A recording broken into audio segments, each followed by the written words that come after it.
दोस्तों, आजकल की रैपिडली इवॉल्विंग और कॉम्पिटिटिव दुनिया में हर कोई एक सर्वाइवल की रेस में भाग रहा है। लेकिन हमारे बीच में से ही कई लोग ऐसे हैं जो इस सर्वाइवल की रेस को अडेप्ट नहीं कर पा रहे हैं, जिस कारण उनकी मेंटल हेल्थ बहुत नेगेटिवली इफेक्ट हो रही है और उन लोगों में डिप्रेशन जैसी बीमारियां लगातार बढ़ते जा रही हैं। डिप्रेशन को आज भी हमारे समाज में अन्य बीमारियों जैसी अवेयरनेस नहीं मिली है और इसे आज भी एक टैबू की तरह लिया जाता है। हमारी सोसाइटी की इसी नेग्लिजेंस के कारण सालाना लाखों लोगों को डिप्रेशन के कारण जान गंवानी पड़ती है।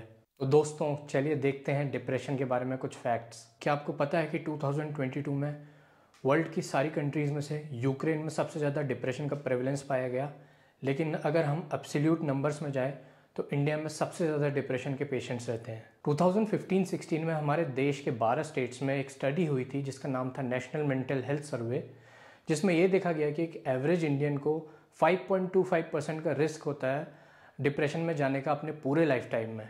इसी स्टडी में कुछ और इंटरेस्टिंग फैक्ट्स भी देखे गए, जैसे कि फीमेल्स में डिप्रेशन ज़्यादा पाया गया है एज़ कम्पेयर टू मेल्स। जो लोग अर्बन एरिया में रहते थे उसमें डिप्रेशन ज़्यादा पाया गया एज़ कम्पेयर टू जो लोग रूरल एरिया में रह रहे थे, और पुअरर पीपल में डिप्रेशन ज़्यादा देखा गया as compared to rich people. अगर स्टेट वाइज बात करें तो इन 12 स्टेट्स में सबसे ज़्यादा डिप्रेशन देखा गया झारखंड में, जो कि था 4.7%, और सबसे कम डिप्रेशन देखा गया गुजरात में, जो कि था 1.2%। सब चंगासी। अब डिप्रेशन के बारे में हमने इतनी सारी बात तो कर ली है, पर एक्चुअली में हमें पता होना चाहिए कि डिप्रेशन में क्या क्या दिक्कतें होती हैं। तो चलिए मैं आपको बताता हूँ डिप्रेशन के कुछ सिम्टम्स। अगर कोई बंदा बहुत टाइम से सैड है, अगर किसी का इंटरेस्ट अपनी हॉबीज और डेली लाइफ एक्टिविटीज में लगातार कम होते जा रहा है, अगर किसी को कोई बहुत लंबे टाइम से अननेसेसरी गिल्ट है, अगर किसी को बहुत लंबे टाइम से कोई वीकनेस या टायर्डनेस है, अगर किसी का कंसंट्रेशन लगातार अपने डेली वर्क में कम होता जा रहा है, अगर किसी की डेली रूटीन एक्टिविटीज़ जैसे चलना बोलना बहुत कम हो गया है, अगर किसी की नींद या भूख बहुत ज़्यादा या कम हो गई है, या अगर किसी को सुसाइडल थॉट्स आ रहे हैं, किसी को भी ये सिम्टम्स 2 या 2 वीक से ज़्यादा हैं तो वो डिप्रेशन का शिकार हो सकता है। डिप्रेशन में 3 चीज़ें बहुत कॉमनली देखी जाती हैं। पहली है होपलेसनेस। आदमी अपने फ्यूचर के बारे में बहुत नेगेटिव थॉट्स लेके बैठ जाता है और सोचता है कि मेरा फ्यूचर बहुत डार्क है। Second is helplessness. आदमी ये सोचता है कि मेरा कोई फ्रेंड, फैमिली या वेलविशर कोई भी मेरी मदद नहीं करेगा। और थर्ड है वर्थलेसनेस। आदमी ये सोचता है कि मैं बिल्कुल बेकार हूँ और मैं कोई भी काम सही से नहीं कर सकता। अब देखते हैं इस डिप्रेशन के क्या रिस्क फैक्टर्स होते हैं। सबसे पहला है जेनेटिक्स। वो बच्चे जिनके पेरेंट्स को कभी न कभी डिप्रेशन हुआ होता है, वो 40 to 70% रिस्क में होते हैं डिप्रेशन के अपने पूरे लाइफ टाइम में। सेकेंड है जेंडर।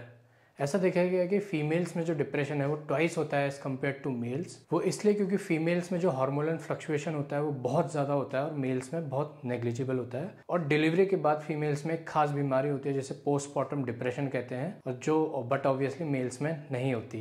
थर्ड है चाइल्डहुड एक्सपीरियंस। अगर किसी के बचपन में कोई बहुत ट्रॉमेटिक इवेंट हुआ हो, जैसे कि किसी पेरेंट्स की जान जाना, कोई मेजर एक्सीडेंट या कोई किसी और तरीके का अब्यूज़। फोर्थ है पर्सनैलिटी। ऐसा देखा गया है कि जिन लोगों की पर्सनैलिटी एंशियस और इम्पल्सिव टाइप की होती है वो ज़्यादा प्रोन होते हैं डिप्रेशन में जाने के एज़ कम्पेयर टू नॉर्मल।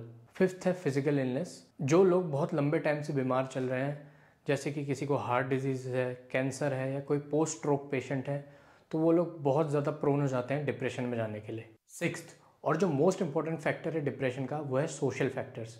ऐसा देखा गया कि जिन लोगों की मैरिज डिस्टर्ब चल रही है या जो लोग सेपरेटेड और डाइवोर्स्ड हैं, उनमें डिप्रेशन ज़्यादा देखा जाता है as compared to normal marriages. या फिर किसी के लव्ड वन की डेथ हो गई है, या किसी का मेजर एक्सीडेंट हुआ है, या फिर किसी की जॉब चली गई है, ऐसे लोगों को भी डिप्रेशन होने के चांसेस बहुत ज़्यादा रहते हैं।